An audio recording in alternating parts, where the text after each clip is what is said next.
पाकिस्तान में खलबली मचा दी है। जी हां, देखिए, पाकिस्तान अधिकृत कश्मीर यानी पीओके को लेकर वैश्विक कूटनीति और जमीनी हकीकत में एक बड़ा और ऐतिहासिक बदलाव देखने को मिल रहा है। जिस पीओके में पिछले कुछ समय से लगातार भारत के समर्थन में नारे गूंज रहे हैं और वहां की स्थानीय आवाम पाकिस्तानी हुकूमत के दमन, महंगाई और अवैध कब्जे के खिलाफ सड़कों पर उतरकर आजादी की आवाज बुलंद कर रही है, उस पर अब दुनिया की सबसे बड़ी महाशक्ति ने मुहर लगा दी है। यानी भारत में अमेरिका के राजदूत सर्जियो गौर के एक ऐतिहासिक और बेबाक बयान ने इस्लामाबाद में हड़कंप मचा दिया है। सर्जियो गौर ने यह साफ शब्दों में कहा है कि जम्मू कश्मीर भारत का अहम हिस्सा है और एक बेहद खूबसूरत जगह है। इतना ही नहीं, उन्होंने ये भी संकेत दिया है कि केंद्र सरकार और मुख्यमंत्री उमर अब्दुल्ला के प्रयासों से क्षेत्र में बेहतर हुए सुरक्षा हालातों को देखते हुए अमेरिका जम्मू कश्मीर के लिए अपनी ट्रैवल एडवाइजरी यानी यात्रा परामर्श की समीक्षा भी करेगा। अमेरिकी राजदूत के इस दो टूक बयान से पाकिस्तान इस कदर बौखला गया है कि उसने अचानक आनन फानन में इस्लामाबाद में अमेरिका की प्रभारी राजदूत नताली बेकर को विदेश मंत्रालय में तलब करके अपना कड़ा विरोध भी जता दिया है। पाकिस्तान का यह दावा है कि यह बयान कश्मीर पर अमेरिका के पुराने रुख के खिलाफ है। हालांकि कूटनीतिक जानकार और यूरोपीय विशेषज्ञ पाकिस्तान की इस बौखलाहट को उसकी हताशा बता रहे हैं। विशेषज्ञों का स्पष्ट कहना है कि जम्मू कश्मीर और पीओके भारत का अभिन्न अंग है और पाकिस्तान का विरोध पूरी तरीके से बेबुनियाद है। दरअसल देखिए, पीओके के नागरिक खुद पाक सेना और सरकार के खिलाफ बगावत कर चुके हैं। वहां तिरंगा की चाह और भारत से जुड़ने के नारे गूंज रहे हैं और अमेरिकी राजदूत की यह टिप्पणी पाकिस्तान के अवैध कब्जे की नींव पर सीधे चोट कर रही है। अब पाकिस्तान भले ही इसे अंतर्राष्ट्रीय विवाद बता रहा हो, लेकिन जमीनी सच्चाई यह है कि अब दुनिया कश्मीर में शांति, विकास और भारत की संप्रभुता को स्वीकार कर रही है। ऐसे में सवाल उठना स्वाभाविक है कि जब पीओके की जनता खुद भारत का रुख कर रही है और वैश्विक मंचों पर भी पाकिस्तान का झूठ बेनकाब हो रहा है, तो इस्लामाबाद आखिर कब तक इस अवैध कब्जे के भ्रम में जीता रहेगा? ये बहुत बड़ा सवाल है। लेकिन इस वक्त इतना जरूर कह सकते हैं कि जो बयान सामने आया है अमेरिका के राजदूत के द्वारा, उसने पाकिस्तान में खलबली जरूर मचा दी है, जिसका असर भी देखने को मिला है। और यही वजह है कि अमेरिका के राजदूत को तुरंत तलब भी किया गया और कड़ा विरोध जताया गया है। यानी कि हमेशा हर वक्त कश्मीर को लेकर पाकिस्तान की ओर से जो दावे किए जाते रहे हैं, अब पूरी दुनिया समझ चुकी है कि पाकिस्तान के दावों में आखिर कितना दम है। हमारे साथ कर्नल टीपी त्यागी सर डिफेंस एक्सपर्ट के तौर पर जुड़ चुके हैं। बहुत स्वागत है सर आपका इंडिया न्यूज़ पर। सबसे पहले सर देखिए, भारत तो हमेशा से ये कहता रहा है कि पाकिस्तान के हर दावे कश्मीर को लेकर झूठे हैं, लेकिन जब अमेरिका की प्रतिक्रिया सामने आती है, फिर पाकिस्तान की स्थिति अब क्या दर्शाती है? पाकिस्तान के लिए तो बहुत चिंताजनक हालात बन गए हैं अब कश्मीर को लेकर। जी, अभी जो हाल में पाकिस्तान ऑक्युपाइड कश्मीर में प्रोटेस्ट हुए, उसमें लाखों लोगों की भीड़ के सामने सरदार अम्मान खान ने पूछा कि क्या हमें पाकिस्तान से अलग हो जाना चाहिए? सबने कहा हाँ। फिर उन्होंने पूछा कि क्या हम एलओसी यानी कि सीज फायर लाइन की तरफ कूच करें? सबने कहा हाँ।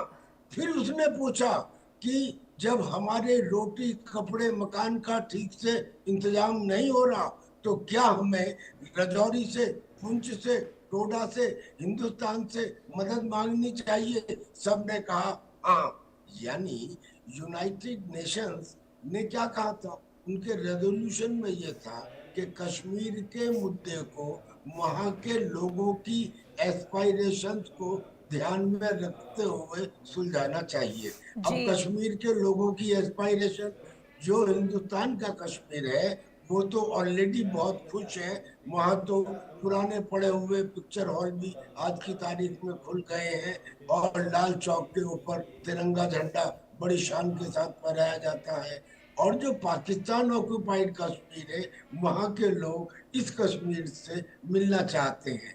यानी कि ये तो यूनाइटेड नेशंस के रेजोल्यूशन के अनुरूप है।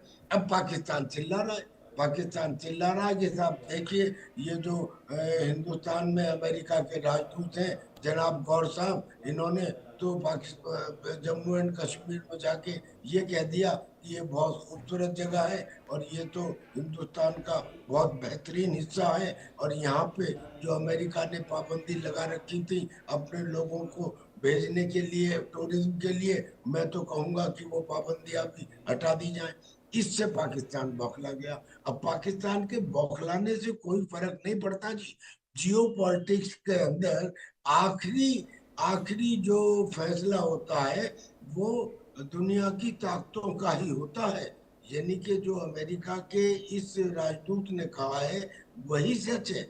ये बात अगर 1 साल 2 साल 5 साल पुरानी हो तब तो इसमें गुंजाइश रहती है रिकंसिडरेशन की, पर आज 80 साल हो जाने के बाद now de facto Kashmir issue के ऊपर अमेरिका की तरफ से स्टैंड में चेंज कर दिया गया है। पहले बेशक वो कहते रहे हो कि साहब ये एक डिस्प्यूटेड टेरिटरी है। 2 4 प्रेसिडेंट्स ने ये भी कहा कि हम तो समझौता कराना चाहते हैं, लेकिन हिंदुस्तान ने तो मना कर दिया जी।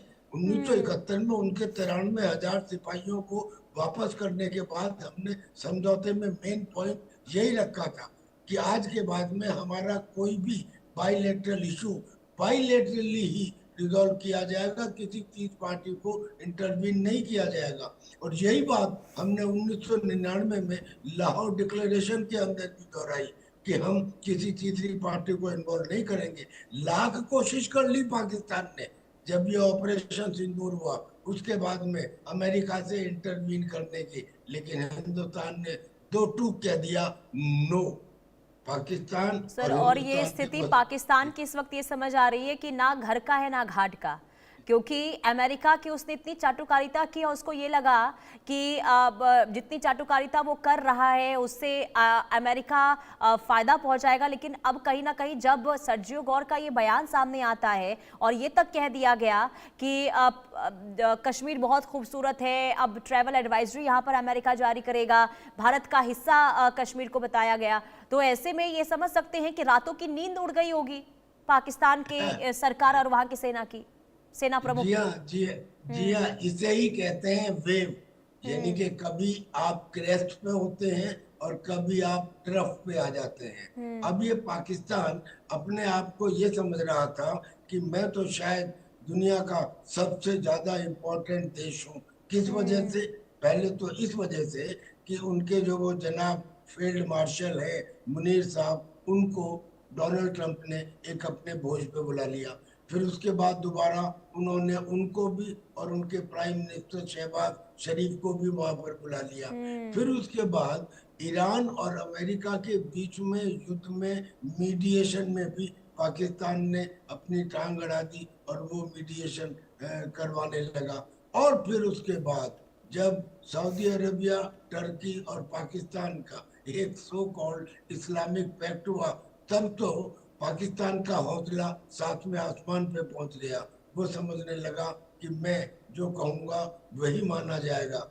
लेकिन इसका तो ऑलरेडी जवाब हिंदुस्तान दे चुका है। धारा 370 हटाकर